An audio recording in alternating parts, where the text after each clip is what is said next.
Sabemos, diz que está em crise, mas não é isso que vemos, porque enquanto houver entretenimento na televisão, entretenimento no Maracanã, entretenimento na cidade do samba, no Rock in Rio, no Carnaval, aonde está a crise? Pois que para as coisas do pecado e do mundo não há crise, mas para ajudar aquele que está com fome, então há crise. Para fazer o que é reto, há crise. Para ser verdadeiro, há crise.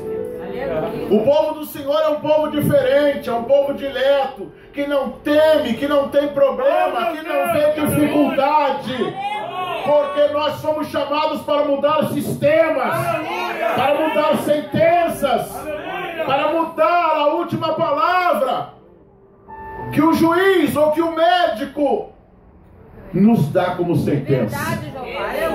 Porque Jesus disse: e tudo quanto pedirdes crendo, vou concederei. Tudo que pedirdes crendo no Espírito Santo te será dado. Então, quando uma pessoa vem doente, desenganado, chega dentro da igreja, escuta uma palavra diferente. Creia. Se tu creres, verás a glória de Deus. Nós precisamos voltar às nossas raízes pentecostais, as nossas raízes teológicas. Precisamos fazer uso da palavra profética para quebrar, para destruir as obras de Satanás. Porque o mundo é mau, o mundo é administrado por ele. O sistema é dele. É ele que administra tudo o que existe. A palavra antiga, oikomene, significa administração. E Satanás é o maior administrador. É ele que presidencia as artes, as ciências, a guerra, as invenções, a tecnologia. Tudo é dele. As artes cênicas, dramáticas.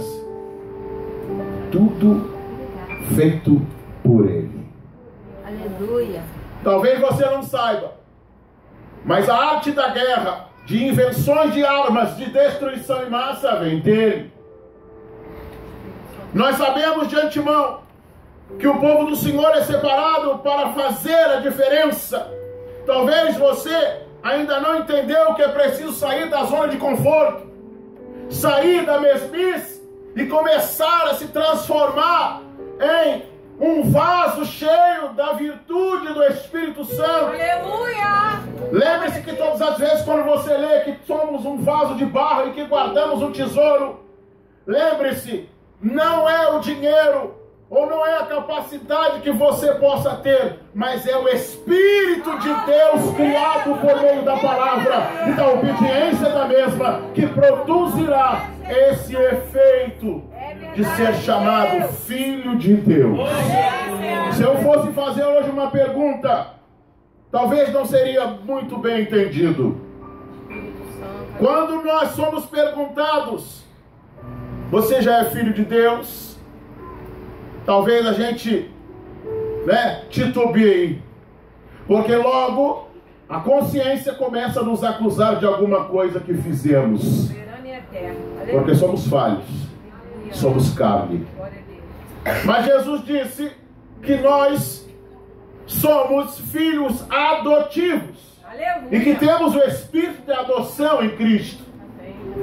Quando uma pessoa passa a ser filho de Deus por adoção de Cristo, então ele pode todas as coisas. Glória a Deus, aleluia! Mas enquanto você se acha só servo, talvez você só tenha 10% de acesso.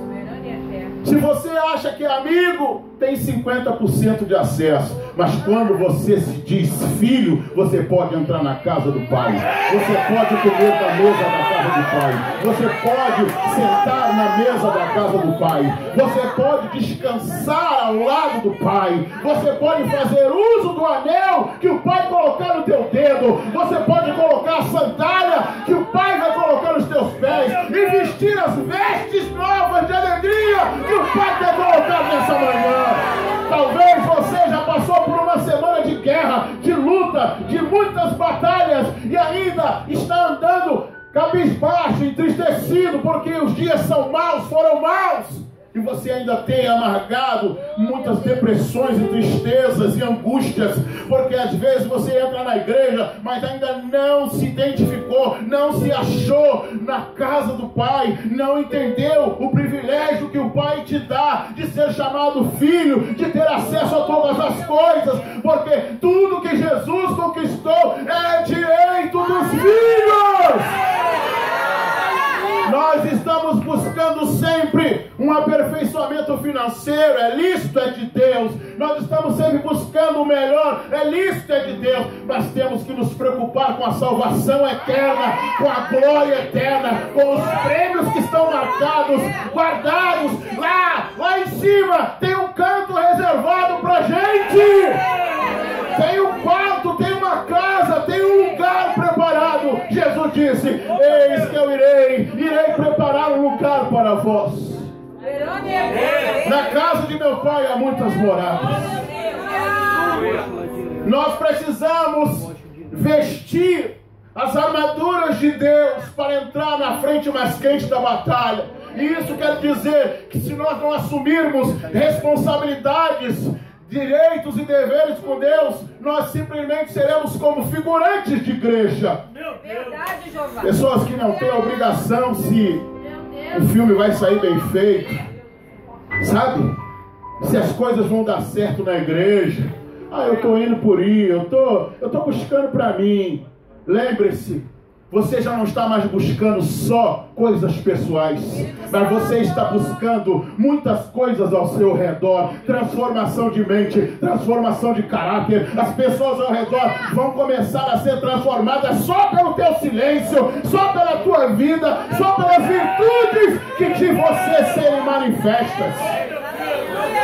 Nessa hora eu quero dizer para você que o julgamento das obras vai acontecer no dia do arrebatamento da igreja. E nós temos que tomar muito cuidado, porque muitas pessoas se enganam quando pensam que diz assim: lá no céu eu quero ser um tapetinho, eu quero ser um vasinho, eu quero ser uma mobiliazinha lá no cantinho. Não, porque lá só poderá ver Jesus aquele que tiver o prêmio. Só poderá entrar na cidade aquele que tiver o prêmio. Que muitos não vão poder entrar na cidade. Estão salvos, mas não terão o privilégio de olhar para Jesus.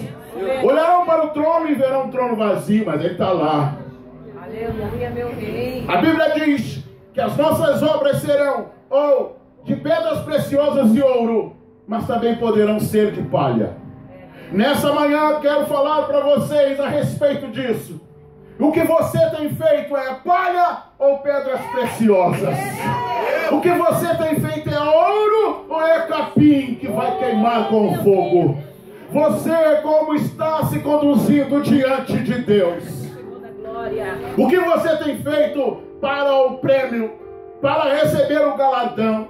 Há pessoas que querem somente buscar o Senhor nas coisas dessa existência. Há pessoas que estão somente buscando estar de bem com a vida aqui, mas lá em cima são zero à esquerda, são mendigos, não tem nada. Meu rei. Jesus disse: aquele que negar a si mesmo, aquele que tiver deixado tudo por amor de mim, encontrá-la aqui e na vida vindoura. Nesta hora eu quero declarar para você, entrando dentro da palavra nessa hora, que o Senhor ordena que tenhamos uma vida de retidão. Talvez você não está muito preocupado com o que as pessoas estão te vendo. Talvez você só se preocupe em mostrar um status quo, uma boa casa, um bom carro, uma boa roupa. Ou se o teu casamento está legal, está tranquilo, está tudo bem. Tem gente que é mediano, tem gente que não está aí preocupado se tem muito dinheiro, quer ser feliz. Mas digamos que espiritualmente você não seja zeloso, não tenha boas obras.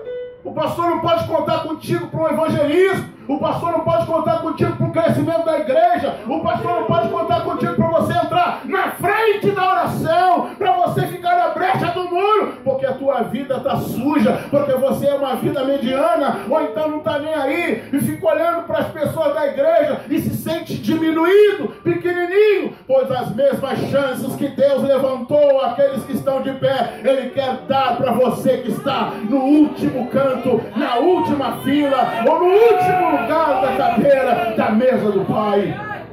Às vezes pensamos que aqueles que estão na frente chegarão primeiro. Jesus disse: os que estão por último serão primeiros, e os que estão primeiro serão por últimos. Entenda como quiser nessa manhã. A verdade é que o Senhor Jesus Cristo nos ordena a uma vida de retidão, e é sobre isso que quero falar nesta hora, no nome de Jesus.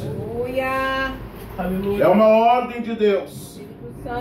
Em Daniel capítulo 4, versículo 27 está escrito: portanto, ó rei, aceita o meu conselho e desfaze os teus pecados pela justiça e as tuas iniquidades, usando de misericórdia para com os pobres, e talvez se prolongue a tua tranquilidade. Estamos aqui agora diante de uma situação histórica. Talvez você não dê muita atenção para os acontecidos do Antigo Testamento. Eles não são regra doutrinária para nós, mas servem para nos abrir os olhos no que tange o comportamento, as atitudes, as decisões. Porque na igreja, o que leva a fé é o caráter, o que tem verdadeira apreciação é o teu testemunho. É como você se conduz, é como você trata a obra de Deus, é como você trata a tua vida espiritual. Se você é relaxado para com as coisas de Deus, também será relaxado com a sua própria salvação. Se você não dá lugar ao Espírito Santo e pensa que dar lugar ao Espírito Santo é rodopiar, ou sentir uma emoção, ou disparar em língua estranha, está errado. Às vezes, quando você tem que dar lugar ao Espírito Santo tomando uma atitude radical, rompendo com relacionamentos ilegítimos, licenciosos, pecaminosos, quando você tem que se separar das más associações, romper com o pecado. Às vezes, para agradar a Deus, é preciso cortar na carne das emoções as pessoas para poder viver uma vida de santificação. Às vezes a vida não prospera porque você está vivendo mau caratismo. O que é ser mau caráter? É quando você não modificou as tuas atitudes em detrimento da palavra. Quando você não mudou o seu comportamento, você continua sendo a mesma pessoa travestido de crente. Precisamos tomar tento nesta hora, porque aquele que meter a mão nesse pão e tomar desse cálice indignamente será culpado da morte de Cristo. E nesse caso, Daniel, como profeta, ordenou uma palavra, um conselho de Deus. Desfaz o teu pecado. Aleluia. Eu falo para você na autoridade do Espírito Santo, hoje, nessa manhã, você que está sentado aí, eu não vou apontar o teu pecado, não vou sair daqui para apontar o teu pecado, que nem de vez em quando a gente escutava antigamente. Eu vou aí no banco te buscar. Porque quando era assim, o povo tinha mais temor. Hoje não, as igrejas são mais light. Não é o caso dessa igreja aqui, porque essa igreja aqui tem profeta, tem atalaia, tem homens de Deus, tem mulheres de oração, tem servos do Senhor que estão na vanguarda, que estão na frente. Você pode até não dar valor ao que os homens de Deus dessa igreja, as mulheres de Deus passam para poder sustentar você espiritualmente. Mas uma coisa é verdade: uma hora Deus vai te afligir. Existem provações que vêm para nos punir, Existem provações que vêm para nos aperfeiçoar. Escolhe, quer passar luta sendo castigado ou quer passar luta sendo aperfeiçoado? Está escrito que esse rei não estava nem aí, tinha uma vida de qualquer maneira, não estava fazendo uso daquilo que Deus tinha dado a ele. Era um camarada lambão, mau caráter, sujo, relapso, ficava desdenhando das coisas de Deus. Mas uma coisa eu digo para você nesta hora, uma hora Deus vai te alcançar, e uma hora Deus vai te chamar nas conversas. Tem crente que Deus chama ele para conversar no hospital, tem crente que Deus chama ele para conversar na cadeia, tem crente que Deus vai chamar ele no desemprego, tem crente que Deus vai chamar ele, seja lá como for, no vento, na tormenta, no furacão, na tempestade. Meu Deus! É melhor você ouvir agora as palavras de amor do que depois ouvir as palavras de dor na hora do confessionário. Ah, Senhor, tem misericórdia que eu pequei. Aí o Senhor, não estou escutando, fala mais alto. Eu pequei, fala mais alto. Ah, agora eu não posso te atender não, eu vou atender outra situação. Aí você fica, ó, uma coisa que você poderia ter vencido ontem, leva 3 anos, leva 4 anos. Tem crente nessa manhã que está na prova por causa de desobediência. E tem crente que está na prova porque quer fazer a coisa certa. Pois eu quero dizer que aquele que estiver em tua obediência vai continuar andando em círculo. Mas aquele que está fazendo a coisa certa, aleluia, Canaã é logo ali. Canaã é logo ali. Você pode aplaudir e glorificar o nome do Senhor.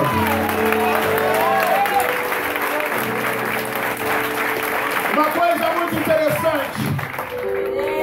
Deus não deu a ele certeza de que ele ia aumentar os anos de vida dele. Mas olha só, se você tentar fazer a coisa certa, talvez Deus prolongue a tua tranquilidade. Tem hora que nós pensamos que estamos vivendo uma tranquilidade. Ah, tá tranquilo. Estou com uma prancha no bolso. Troquei de carro. Estou bem. E ontem eu saí para comer uma comida, Jesus. O anjo desceu para ver o que eu estava comendo. Tem hora que tá tudo certo, irmão. Tem hora que tá tudo certo. Ah, tá bem, glória a Deus. Vou para uma casa em Búzios, vou para não sei aonde. Eu vou para Angra. Vou para os Estados Unidos. Tem hora que Deus dá um refrigério. Mas tem coisas que nos acontecem por permissão de Deus que também podem nos alcançar como fosse uma cobrança. Tá tudo bem, mas eu não esqueci o que você fez no verão passado. Você pode glorificar o Senhor? Uma hora ver filme, ficar na ilusão é fácil, mas Deus é aquele que te leva a viver uma realidade duríssima. E aí, fulano, tá tudo bem? Tá capengando. Deus, tá tudo bem, mas está todo mundo vendo que não tá. Vamos parar de viver de aparência, para que talvez Deus prolongue a tua tranquilidade. Está escrito no Salmo, uma palavra muito interessante, 33, versículo 8. Tema toda a terra ao Senhor, temam todos os moradores do mundo. Irmão, falar de temor é muito fácil. Eu quero ver na hora da luta, da provação e da dor, se você vai continuar com o mesmo espírito. Porque as pessoas, enquanto podem temer a Deus antes da adversidade, não fazem. Jó temia ao Senhor antes da adversidade. E quando a adversidade o alcançou, ele permaneceu de pé. Aleluia. Ao contrário de quem não teme ao Senhor antes da adversidade. Quando a adversidade vem e fala assim, eu vou largar Jesus. Igual eu já escutei em cima do púlpito da minha igreja. Eu vou largar Jesus porque... Por causa de quê, irmão? Ah, porque meu carro, perdi meu carro foi apreendido. Pô, tu vai largar Jesus por causa do carro? Quase que eu mandei ele descer do púlpito, só não fiz isso por causa do... né? Tu vai largar Jesus por causa de quê? Ah, porque eu não consigo pagar o curso do meu filho. Tu vai largar Jesus por causa de 150 merréis? Vejam como as pessoas tratam as coisas de Deus com desvelo. Vivem de qualquer maneira. E se você não quebrar esse jugo diabólico do consumismo, da idolatria, que nos acerca hoje, tentando mostrar uma igreja espiritual de aparência, você é a igreja, mas assuma o compromisso de falar com Deus: Senhor, olha só, eu sou vacilão pra caramba, mas eu ainda quero mudança na minha vida, eu ainda quero transformação no meu caráter, eu quero viver uma vida plena, eu não quero só ler a Bíblia como narrador de história, eu quero viver a Bíblia. Eu falo de milagre, eu quero ser milagre. Lembrem-se dessa palavra profética. A palavra do rei tem poder na boca do embaixador fiel. Fale isso 3 vezes. 1, 2, 3. Mais uma vez. A palavra do rei tem poder na boca do embaixador fiel. A última vez. A palavra do rei tem poder na boca do embaixador fiel. Olha aí, irmão. Se não acontecer é porque faltou fidelidade. Se você orou e não aconteceu, é porque você está devendo. Porque Jesus disse: tudo quanto pedirdes crente em meu nome, o Pai vos concederá. Mas há uma chave, há um pulo do gato aí. Se as minhas palavras estiverem em vós, e vós estiverdes em mim, então podereis pedir tudo o que quiserdes. Nós poderemos pedir tudo. Mas o detalhe é comunhão, é vida com Deus, é parar de ser boneca inflável, é parar de ser crente vela que derrete com calor, ou de crente açúcar que cai um pouco d'água. Não vou para a igreja não, o pastor vem com o sermão preparado, cadê as ovelhas? Ah, tá em casa jogando videogame, ou tá no Zap, tá no Skype, tá conversando fiado. Eu vou dormir. Porventura encontrará fé na terra o Filho do Homem quando vier. Vai te esperar, tá te esperando. Às vezes o Espírito Santo entra na tua casa te procurando e você, ó, tá longe. Meu rei da glória. Eu estava escutando uma música interessante ontem que dizia assim: tô perdido por alguém, não consigo ver nada além. Irmão, o crente tem visão de águia. Se você fala que tem visão de águia, por que você não consegue encontrar saída para romper com esse relacionamento diabólico que tira você da presença de Deus e não deixa você caminhar na igreja? Eu estou orando para Deus fazer uma obra nele. Eu ia falar isso, mas o Espírito Santo está me mandando. Eu queria fazer a obra de Deus. Deus tem uma obra comigo no ministério de louvor. Mas enquanto você estiver no pecado, teu louvor não sobe. Tinha uma obra de missões. Eu creio que o pastor vai me mandar para os Estados Unidos. Tem um montão de gente aqui que está doido para ser chamado pelo pastor, mas você ainda não rompeu com as más associações. Eu quero ser próspero na igreja, mas faz crédito e não paga. É volteiro.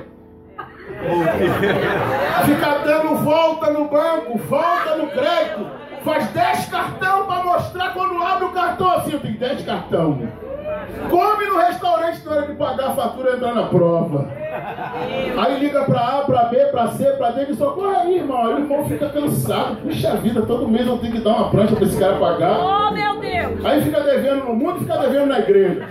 Aí tem uma hora que o irmão recebe oportunidade e sai todo mundo pela porta. Meu Deus! Precisamos mudar o nosso comportamento e sermos retos diante de Deus. Adiantando a palavra, uma coisa interessante que me chamou a atenção,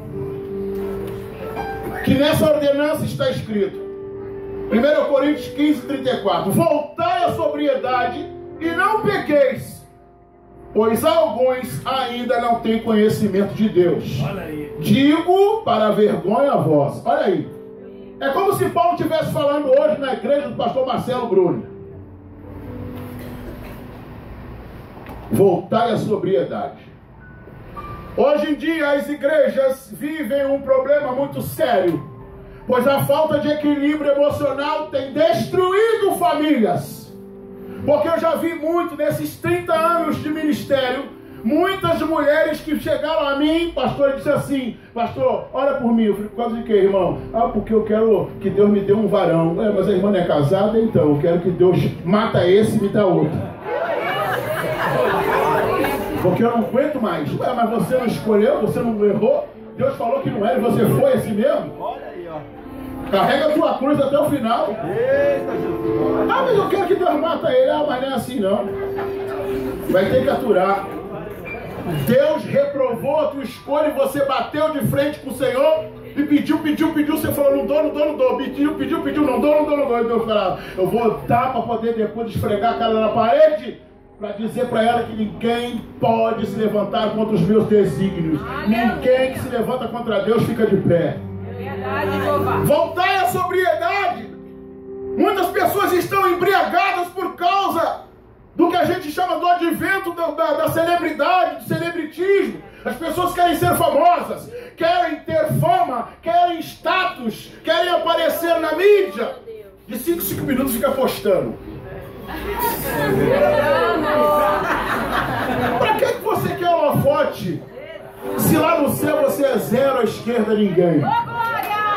Você não faz nada para ganhar. Nunca deu um banho no mendigo. Não saiu de madrugada para falar a palavra de Deus para alguém que está oprimido na boca de fumo. Não visitou ninguém que estava no hospital doente. Não deu a tua roupa de shopping, de grife. Meu Deus.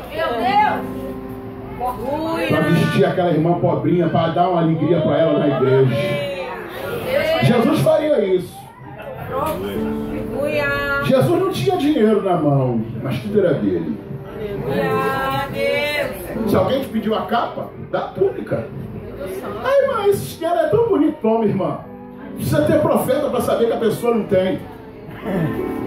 Então são essas atitudes que estão norteando o caráter do crente em relação à vida que Deus espera que você tenha. Sobriedade é, acima de tudo, uma ordenança de Deus. Tem que ter equilíbrio, tem que ser sóbrio. Não é se embriagar com o que você tem. Na minha casa tem 5 televisão. Ah, na minha casa tem uma geladeira frost free daquele último tipo. A gente entra lá dentro. Você fica idolatrando as coisas que você tem. Você fica idolatrando o teu carro. Deus te deu um carrinho legal. Aí você não sai de dentro do carro. O teu carro virou teu templo. Você lava, você passa, você come, você faz tudo dentro do carro. Passa o dia todo no carro. Mas se chama para a igreja, não vou não, hoje não vou não. Deus sabe todas as coisas, não vou não. Deus está nos chamando para por causa de quê? Porque está escrito: voltai à sobriedade, não pequeis, pois alguns ainda não têm conhecimento de Deus. Quando a gente lê essa palavra conhecimento de Deus, a gente pensa assim: o que é conhecimento de Deus? Conhecimento de Deus, dentro da teologia, significa experiência. Tete a tete. É o número de acertos que você tem com Deus e de erros que moldam o seu caráter diante de Deus. Davi era homem segundo o coração de Deus. Aleluia. Matou o leão, abriu a boca do urso, mas pecou. Contou o povo. Morreu muita gente por causa dele. E nem por causa disso Deus deixou de amá-lo. E se olhar dentro das escrituras, quantos erros, quantos vacilos e quantos acertos fazem a sua vida? Você precisa aprender com os erros. Também precisa ser estabelecido pelos acertos que você tem, para se afirmar no mundo espiritual. E se errou, confessa: eu errei. Se você tivesse vergonha hoje na cara, você não tomaria ceia antes de fazer confissão do teu pecado. Eu preciso aqui dar uma de profeta, ainda que seja, para dizer o que você fez. Quem me conhece sabe como que sou. Como amo estar aqui vendo você. Como amo ver você aqui hoje. Fica de pé, por favor. Fica de pé, por favor. Essa mulher de Deus, fica de pé. Essa mulher de Deus estava no dia em que me converti. Esteve diante de Deus orando por mim muitos dias. E eu quero desde já agradecê-la. Porque foi por meio de tuas orações, de outras, muitas orações de outras mulheres de Deus, que hoje eu estou aqui. Você pode aplaudir o Senhor pela vida dela. Talvez você se esqueceu de dar honra ao teu irmão, que na hora da necessidade te ajudou. Meu Deus. Olha para a cara do teu irmão, olha bem para a cara dele. Olha aí, vê se tem falsidade. Faz assim, ó, você tem olho grande em mim? Quem o olho? Diga assim, eu te amo em nome de Jesus. Terminando a palavra, boas obras. Essas boas obras na vida do crente são importantes. Vocês sabem que esse tipo de assunto, ele requer, demanda tempo. Mas a gente está só superficialmente dando um pedacinho. Porque o momento não é propício para tal, é Santa Ceia, muita coisa acontecendo. Mas quisera a gente tivesse na avenida para o pau quebrar. Hã? Aí o pau ia quebrar bonito. Você ia sair com a cabeça, ai Jesus! Terminando a palavra, louvado seja o nome de Cristo. É um mandamento especial acerca da prática do bem. No Salmo 34, 14 está escrito: aparta-te do mal e faz o bem, procura a paz e segue-a. Não tem caô não, irmão. Aparta do mal. O negócio é eu te amo, Jesus. Falar de chororô, mimimi na adoração, isso não é adoração. O negócio é você falar: Senhor, eu larguei aquela vacilação que me prendia no pecado. Eu agora posso orar. Eu deixei de ser linguaruda, eu deixei de ser fofoqueiro, eu deixei de pegar dinheiro e não pagar. Eu parei, Jesus. Thelma, eu não sou gay. Tá entendendo a parada? Largar o pecado não é só essas coisinhas de comadre, não. São desde atitudes imorais, orientações sexuais e princípios sexuais. Eu amo minha mulher, mas fico olhando outras coisas. Aparta-te do mal, faz o bem, procura a paz. Ah, tem gente aqui, irmão, que dá um boi para não entrar numa briga, mas depois nem uma boiada tira ele do telequete. Nem se usou mais telequete, né? Isso é porque eu já sou dinossauro. Como é que eu não? UFC. Jesus vai fazer um UFC na tua vida. Cuidado! Porque ele pode descer de repente e te pegar no tapa. E aí, como é que é? Conserta a tua vida. Sai da casa do teu próximo. Para de cobiçar as coisas dele. Tenha boas obras. No Salmo 37, último minuto, 37, versículo 3: confia no Senhor e faz o bem, habita na terra e vive tranquilo. Quantos podem aplaudir e glorificar o nome do Senhor?